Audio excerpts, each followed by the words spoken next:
Hello everyone, welcome to क्वांट्सएप।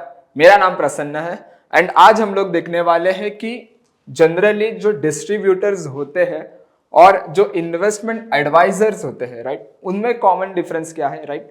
ज्यादा difference नहीं है, जो भी छोटी मोटी चीजें होती है, राइट, जो जनरली बहुत सारे जन ने सुना भी रहेगा बाहर, वो हम लोग डिस्कस करने वाले हैं। तो क्वालिफिकेशंस की अगर मैं बात करूं तो डिस्ट्रीब्यूटर्स को no formal qualification required needed नहीं बता रहा, लेकिन करंटली अगर मैं अभी बात करूं तो एनआईएसएम के जो भी सर्टिफिकेट्स है वो करंटली रिक्वायर्ड रहते हैं, भले वो डिस्ट्रीब्यूटर हो या फिर इन्वेस्टमेंट एडवाइजर तो चाहिए ही, लेकिन डिस्ट्रीब्यूटर को भी थोड़ा बहुत अभी करंटली कहीं कहीं पे जो है वो स्ट्रिक्ट बता रहे हैं कि वो सर्टिफिकेट होना चाहिए, वरना qualification no formal qualification needed. Investment adviser की अगर मैं बात करूं तो देखो require certifications like national institute of securities, जैसे मैंने एनआईएसएम बताया, and certification of SEBI registered investment adviser licence होना चाहिए, क्योंकि डिस्ट्रीब्यूशन एंड एडवाइजरी बहुत डिफरेंस है। तुम किसी को एडवाइस करो मतलब तुम किसी के फंड्स को, इन्वेस्टमेंट को कहाँ पे इन्वेस्ट करना है वो बता रहे हो, राइट। सो उसके लिए बाजार का नॉलेज, उस पर्टिकुलर फंड का नॉलेज होना बहुत जरूरी है, इसलिए सर्टिफिकेशंस लगते हैं यहाँ पे।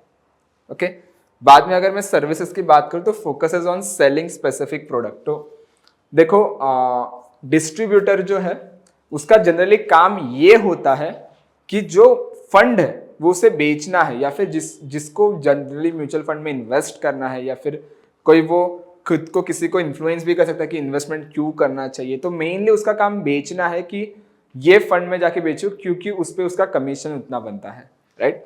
और इन्वेस्टमेंट एडवाइजर का काम क्या है? To provide broader financial guidance, planning, management advisory. तो जनरली अगर सपोज मेरे पास है कुछ अमाउंट ऑफ फंड्स, अगर मुझे वो इन्वेस्ट करने हर महीने में, तो व्हाट आई विल डू, मैं इन्वेस्टमेंट एडवाइजर के पास जाऊंगा और मुझे वो प्रॉपर प्लानिंग बताएगा, मैनेजमेंट बताएगा कि आप ये फंड्स में इन्वेस्ट कर सकते हो, या फिर ये जो फंड है ये जनरली इन्वेस्टमेंट के लिए बहुत बढ़िया हो सकता है। तो ये सारी जो चीजें हैं ये काम करता है इन्वेस्टमेंट एडवाइजर।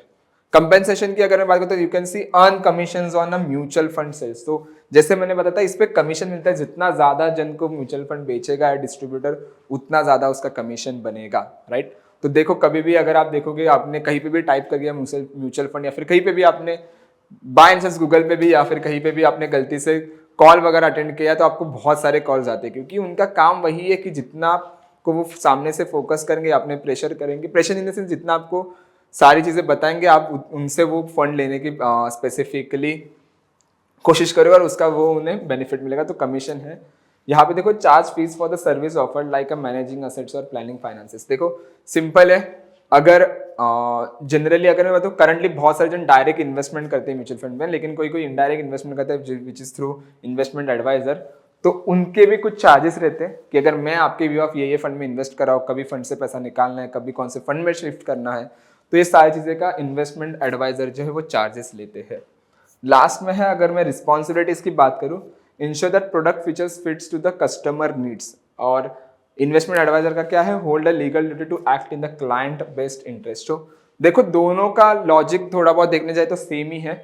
कोई कोई जो है फंडिंग करता है कि लेट्स से अगर किसी की कोई बेटी है तो वो चाहते हैं कि मैं बेटी के शादी के लिए पैसा जमाऊं, किसी को कोई स्टडी के लिए चाहते तो मैं स्टडी के लिए पैसा जमाऊं, किसी को कार खरीदनी रहती, बाइक खरीदनी रहती, तो उसके लिए जो नीड है based on that particular concept और रिस्पॉन्सिबिलिटीज यहाँ पे आती है कि जो बेच रहा है वो प्रॉपर बताए कि ये फंड इसके लिए है, या फिर आपके नीड के लिए कौन सा जो फंड है वो यहाँ पे बताए।